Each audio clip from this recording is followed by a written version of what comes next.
All right.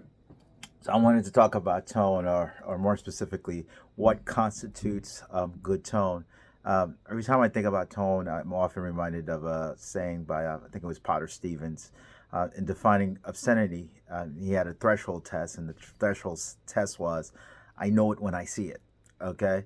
And so it gets me thinking about tone. It's like, I know it when I hear it, which means that good tone always first starts with what you consider as good tone. You know it when you hear it. And tones vary in jazz. So there's guys with clean tones, and even the clean tones have their variations in them.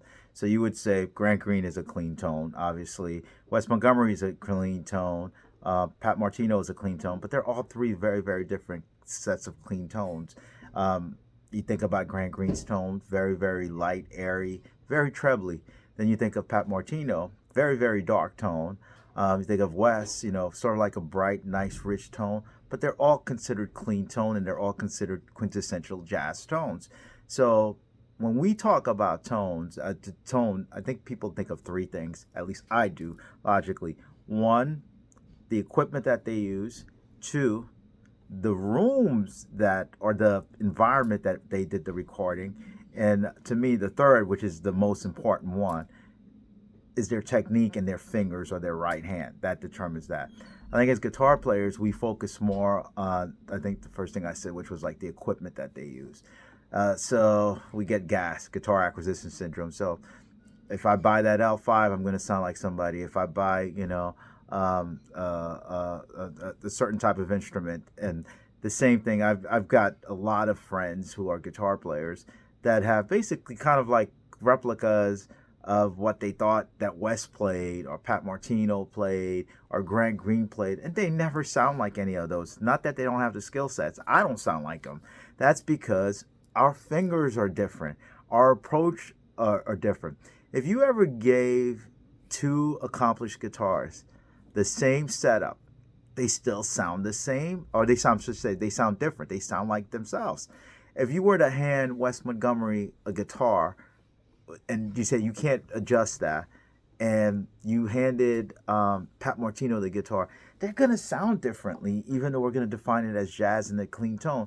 Which means at the end of the day, that's what determines your tone is your fingers and your technique. The equipment stuff, that would be like a 3 hour video. The strings that you're using, the guitar that you're using, the amp that you're using, all sorts of things, the action that you're using, like that. I think what's not talked a lot about, though, is the environment that you're playing the instrument in. And it's ironic.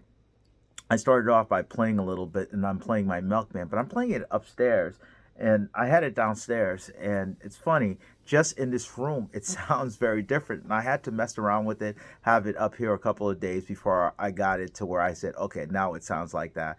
That's what happens. If you're playing in a different environment, then it's going to sound different. Your reverb, how much reverb you put in, it's dependent upon the room. Do you have a dry room, an airy room? Does the actual room generate natural reverb? I mean, engineers know this. That's why great sound engineers know how to get great sounds, and then things of that nature. So anyway, so those are to me the most important things about tone. The one that you can control is the most important one. That is your technique and your fingers. And even here, look at classical guitarists. I'm not one. I just look at them a lot. Watch their right hands, because they do not have amps. They do not have picks. It's their fingers. Look at their positioning, how they vary it on the actual neck and the sound hole, and they get different, really beautiful tonal colors out of the instrument. And you can get that out of electric guitars if you practice the technique a little bit. And it's something that I have to work on a lot to try to get it. So anyway, so if you're chasing tone, the most important thing is your technique and your fingers. It is not the equipment, which we focus in on, and you can't control the room that you're in. You're going to have to compensate for that, but you can control your ability and your right hand technique to help you, affect your tone. All right. Thank you for watching. Bye now.